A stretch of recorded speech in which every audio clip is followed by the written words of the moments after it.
There is a war being fought every morning before we ever step outside our door. No armies gather, no weapons are raised, no one hears the battle begin, yet it decides the course of our entire day. It begins the moment we surrender our attention. One careless glance toward another person's opinion, one unnecessary argument replayed in the mind, one insult carried long after the speaker has forgotten it, one desperate attempt to be understood by someone who never intended to understand us. These are not harmless moments. They are quiet invasions. Little by little they occupy territory that was never theirs to claim. Eventually we wake one morning wondering why our mind feels heavy, why peace seems distant, why every conversation feels exhausting. The answer is rarely that life became unbearable. More often we simply stopped guarding the entrance. Marcus Aurelius wrote, "The soul becomes dyed with the color of its thoughts." How strange it is that we guard our homes with locks, our money with passwords, our reputation with endless effort, yet we leave our own mind completely unprotected. Every opinion enters, every criticism is welcomed, every headline demands judgment, every stranger is allowed to leave fingerprints on our peace. Then we wonder why silence has become uncomfortable. We mistake constant stimulation for living. We mistake emotional reaction for sincerity. We mistake being seen for being whole. But none of these things make us stronger. They simply make us easier to disturb. Our greatest enemy has never been difficulty. Difficulty has shaped every worthy human being throughout history. Our greatest enemy is distraction, because distraction quietly steals the only thing from which a meaningful life can be built: attention. And whatever possesses our attention eventually possesses us. This is why each morning offers us a decision far more important than what work we will complete or how much money we will earn. The first decision is this: who will govern the kingdom within us today? Will it be circumstance or judgment? Will it be noise or reason? Will it be impulse or discipline? Everything else follows from that answer. 1. Guard the gates of the mind. Every fortress has walls, every kingdom has borders. Only the modern mind believes it should remain permanently open. We consume endless opinions from people who know nothing of our struggles. We invite outrage into our breakfast. We carry other people's anxieties as though they were duties assigned to us by nature. Then we call ourselves overwhelmed. But the mind was never designed to entertain every passing thought that knocks upon its gates. Epictetus reminded us that it is not events that disturb us, but our judgments about them. Notice the order of those words. Events come first, judgment comes second. Suffering arrives only after we unknowingly combine the two. Someone speaks carelessly. The words themselves last only seconds, yet our interpretation follows us for hours, perhaps days, sometimes years. The insult has long disappeared. Only our continued agreement with it remains. How much of our exhaustion comes not from reality itself, but from arguments we continue rehearsing inside ourselves? How many conversations have ended while we continue speaking within our own heads? How many enemies exist nowhere except memory? The ancient philosophers trained themselves to become gatekeepers rather than prisoners. Every impression that arrived was questioned. Does this deserve my attention? Is this within my authority? Will carrying this thought make me more just, more courageous, more disciplined? If the answer was no, it was released. Not because it was pleasant to let go, because it was necessary. Seneca warned, "We suffer more often in imagination than in reality." Modern life has only magnified this ancient weakness. Entire days disappear beneath imagined futures, imagined failures, imagined criticism, imagined conversations. We become exhausted by events that never happen. The mind cannot distinguish between chains placed upon it by others and chains it willingly forges itself. So every morning we must ask ourselves a question few people ever consider. Not, what deserves my opinion, but what deserves entrance, because attention is never free. Every unnecessary thought demands payment. Every emotional indulgence collects interest. Every resentment occupies space where wisdom might have lived. Protecting peace does not begin by changing the world. It begins by deciding what is no longer welcome inside. 2. Let silence become your strength. The world rewards speed, instant replies, instant outrage, instant certainty. Whoever speaks first is often mistaken for whoever understands most, but life teaches a quieter lesson. Water that has been disturbed cannot reflect the moon. Neither can a disturbed mind reflect truth. How often have we mistaken the urge to respond for the obligation to respond? Someone questions us. Immediately we defend. Someone misunderstands us. Immediately we explain. Someone insults us. Immediately we prepare our counterattack. We call this confidence. Often it is only fear wearing the clothes of confidence. Fear of appearing weak, fear of being misunderstood, fear that silence will be mistaken for surrender. Yet there is remarkable strength in refusing to become a servant of every emotional impulse. Marcus Aurelius advised himself, "If it is not right, do not do it. If it is not true, do not say it." Notice what he did not write. He did not say, "Respond quickly, defend yourself immediately, win every argument." He understood something that most of us spend years discovering. Not every accusation deserves an answer. Not every misunderstanding deserves correction. Not every battle deserves our presence. There is a profound difference between silence born from fear and silence born from mastery. One hides, the other chooses. One is powerless. The other has already won before a word is spoken. When anger demands immediate expression, silence becomes discipline. When pride demands justification, silence becomes humility. When ego begs to prove itself, silence becomes freedom. This is why the strongest people often appear the least interested in convincing anyone. Their lives have become their argument. Their conduct has become their explanation. Their character speaks before their mouth ever opens. The crowd believes silence means having nothing to say. The wise know silence often means having nothing to prove. Every unnecessary explanation gives away a little authority. Every emotional reaction places another person's hand upon the steering wheel of our own inner life. Soon we discover something extraordinary. Peace is not found by winning more arguments. Peace is found when we no longer feel compelled to enter them, because the loudest victory is rarely spoken. It is lived. 3. Withdraw your energy from other people's opinions. There comes a moment on this path when we discover a truth that is both liberating and unsettling. Most of the burdens we carry were never placed upon our shoulders by fate. We picked them up ourselves, not because they were ours to bear, but because we believed every opinion deserved our attention. How exhausting it is to live as though every stranger were a judge, every conversation a trial, every glance a verdict upon our worth. Without realizing it, we begin constructing our identity from reflections that were never meant to define us. We become mirrors, always reflecting, rarely seeing. It is a peculiar tragedy. The more desperately we seek approval, the further we drift from ourselves. The more carefully we shape our lives around the expectations of others, the more unfamiliar our own voice becomes. Soon we wake not asking, "What is the right thing to do?" but, "What will people think?" That single question has imprisoned more souls than iron chains ever could. For once another person's approval becomes the measure of our peace, we have quietly surrendered our freedom. Our emotional climate changes with every compliment. Our confidence rises and falls with every criticism. Our direction shifts with every passing opinion. We become travelers without a compass, forever adjusting our course according to winds that never remain still.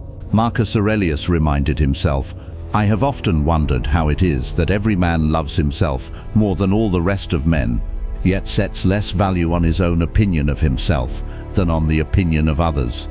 Consider how strange this truly is. The only person who witnesses every thought, every sacrifice, every temptation resisted, every quiet act of courage, is ourselves. Yet we often trust the judgment of those who have seen only fragments of our lives. How can someone measure a mountain after observing only its shadow? The crowd sees our appearance. Our companions hear our words. Only we know the battles fought in silence. Only we know the mornings when discipline defeated comfort. Only we know the evenings when we chose restraint over revenge. Shouldn't that witness carry greater authority? The world encourages performance. Appear successful, appear confident, appear extraordinary. But appearance does demand endless maintenance. Character does not. Character continues growing even when no one is watching. Character survives misunderstanding. Character remains when applause disappears. Seneca observed, "The greatest obstacle to living is expectancy, which hangs upon tomorrow and loses today." We often imagine this expectancy concerns wealth, success, or pleasure. Yet perhaps its most subtle form is expecting recognition, expecting gratitude, expecting fairness, expecting everyone to understand our intentions. How many disappointments are born not from reality itself, but from expectations reality never promised to fulfill? The tree does not refuse to grow because no one admires its roots. The river does not cease flowing because no one applauds its journey toward the sea. The stars do not seek permission before shining through the darkness. Nature wastes no energy asking to be accepted. It simply fulfills its purpose. Perhaps we were meant to do the same. This does not mean becoming indifferent to others. It means becoming independent from their approval. Compassion does not require dependence. Kindness does not require validation. Service does not require applause. We may listen without obeying. We may receive criticism without becoming it. We may welcome wisdom wherever it appears, while refusing to surrender our judgment. Epictetus taught, "If you seek to improve, be content to be thought foolish and stupid." There is tremendous courage in those words, because improvement often appears foolish before it appears admirable. The disciplined seem obsessive, the patient seem passive, the quiet seem weak. Until time reveals what appearances concealed, the same people who questioned our restraint may one day envy its results. Yet by then, their opinions will no longer matter, for we will have discovered something infinitely more valuable. The approval we once searched for outside ourselves has become unnecessary. Not because we think ourselves superior, but because we have finally become accountable to a higher standard, the standard of our own conscience. There is extraordinary peace in this. To act rightly without needing recognition, to continue walking without demanding companions, to build without announcing every stone, to become without constantly explaining who we are becoming. For a person governed by inner principles can never truly be controlled by outer opinions. The crowd may speak, let them. The wind may blow, let it. Our task is not to silence every voice around us. Our task is to ensure none of them become louder than the quiet voice of reason within. 4. Master anger, before it masters you. Among all the emotions that seek dominion over us, none disguises itself more convincingly than anger. It arrives wearing the mask of justice. It whispers that our outrage is proof of our virtue. It tells us we must answer immediately. That silence is weakness. That restraint is surrender. That revenge is balance restored, and for a fleeting moment, it feels powerful. Our heartbeat quickens, our words sharpen, our certainty hardens. We mistake intensity for strength. Yet beneath anger's fiery promises lies a simple truth. It has never asked permission to rule us. It simply waits for the moment we stop ruling ourselves. Seneca devoted an entire treatise to this one passion, because he understood what few people ever admit. Anger is temporary madness. Madness does not always scream. Sometimes it speaks with perfect confidence.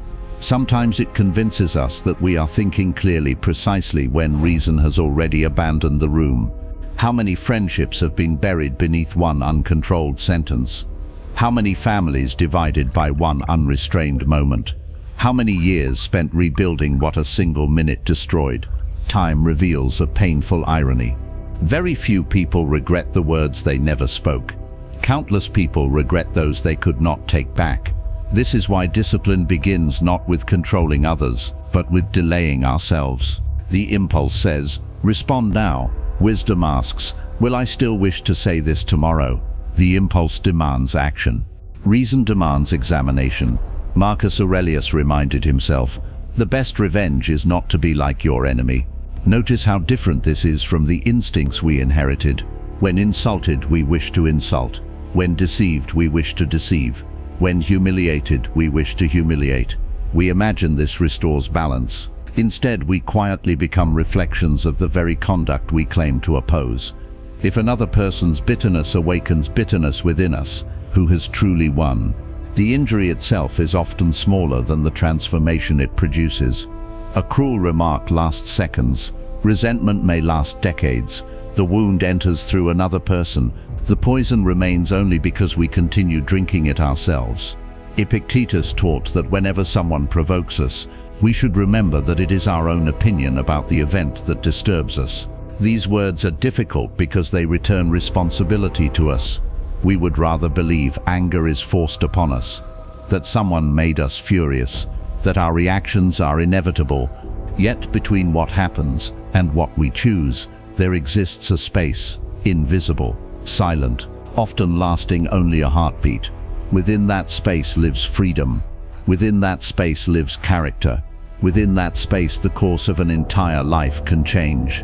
The untrained mind rushes through this space without noticing it exists.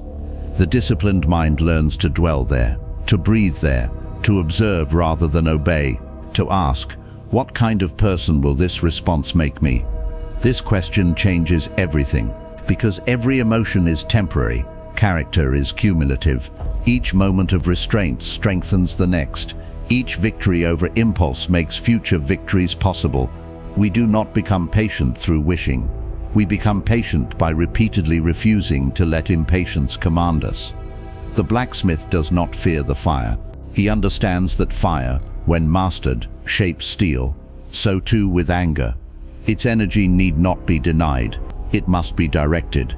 Let injustice awaken courage. Let betrayal awaken discernment. Let disappointment awaken wisdom. But never allow them to awaken cruelty. For cruelty always wounds its keeper before it reaches its target. There is another misconception we must abandon. Many believe calmness means feeling nothing. It does not.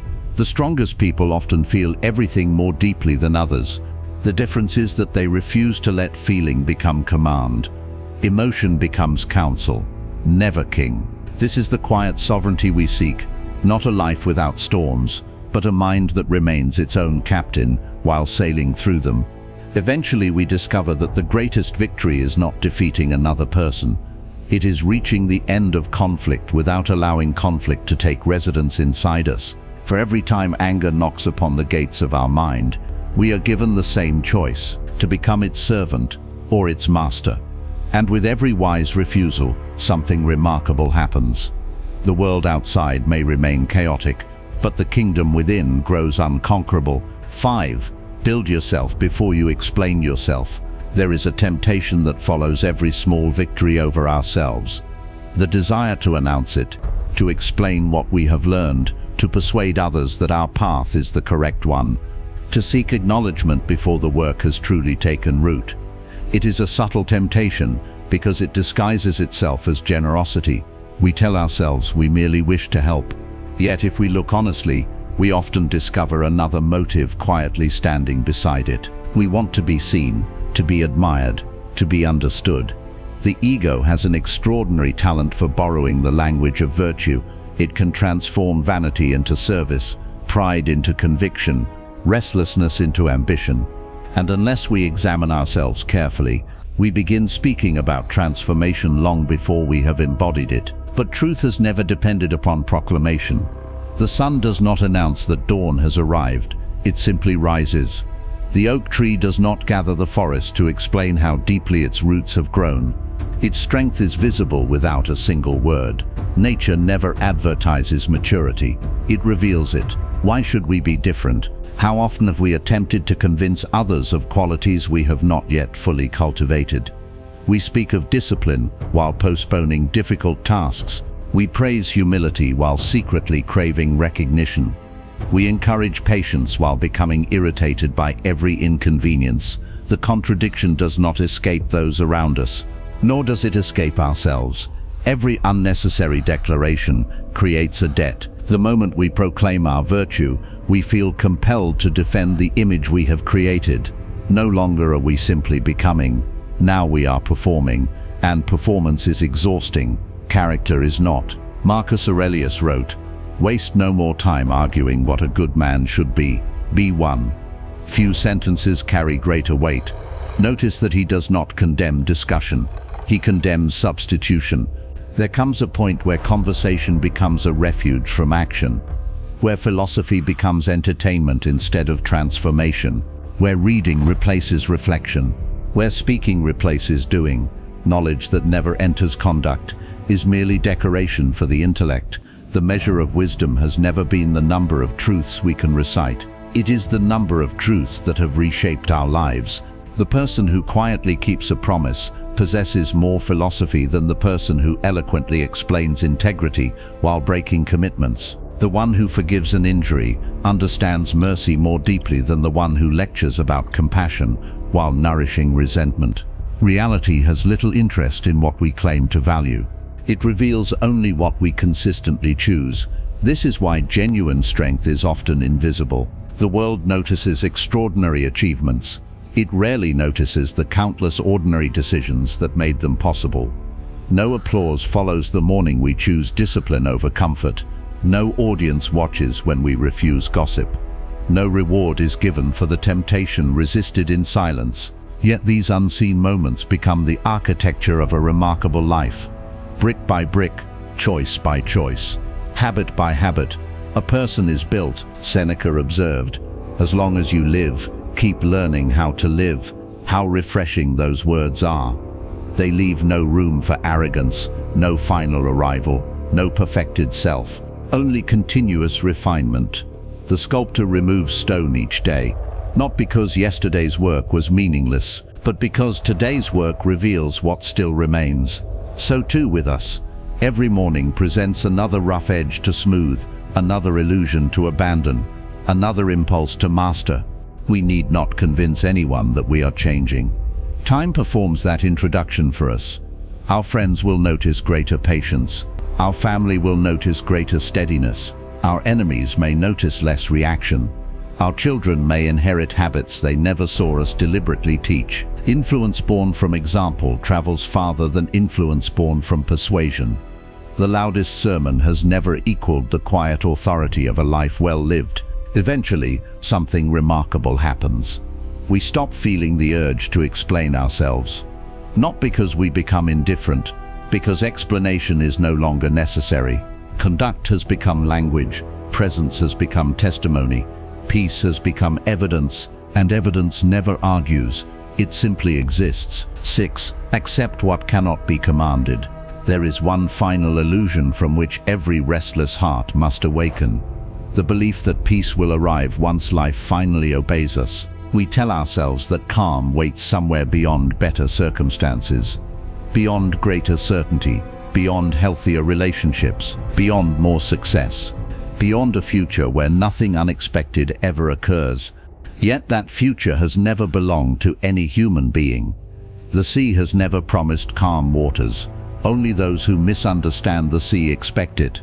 So why do we expect life to behave differently? From the beginning, existence has unfolded according to laws beyond individual preference. The seasons do not consult our plans. Time does not negotiate. Age does not delay its arrival because we protest. Loss does not ask permission, neither does death. Against these realities, resistance is not courage, it is exhaustion.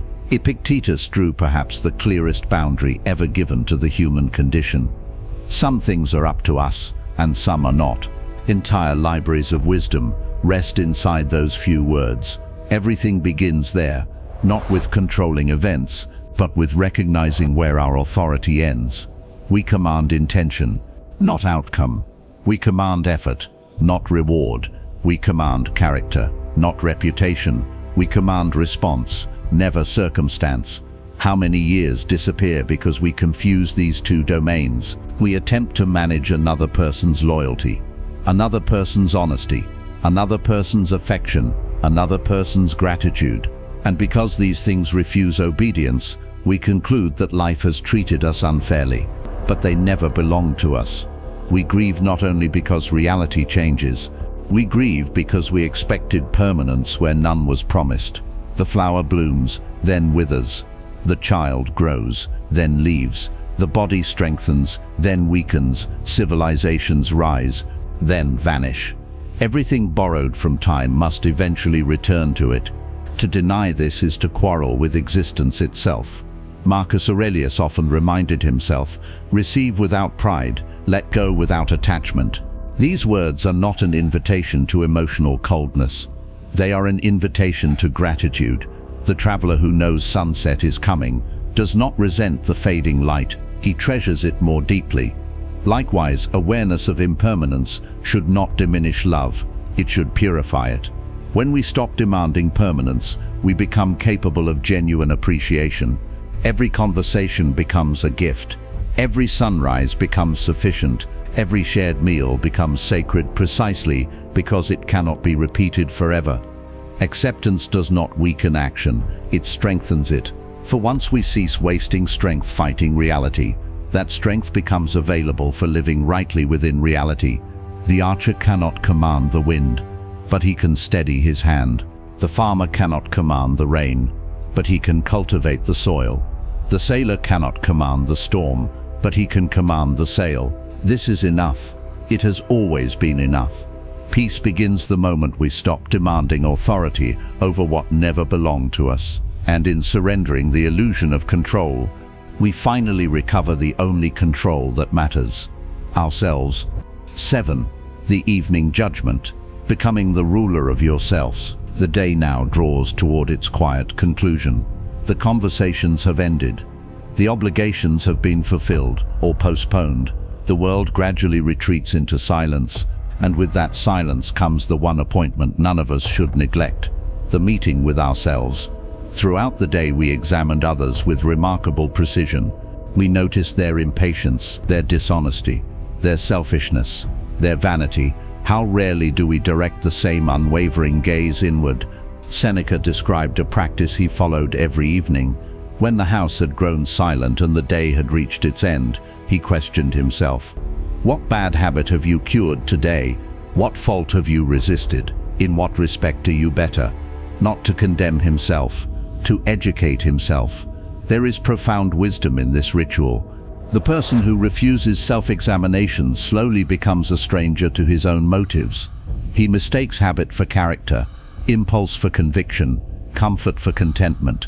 Years pass, life continues. Yet little within him truly changes. Growth requires observation.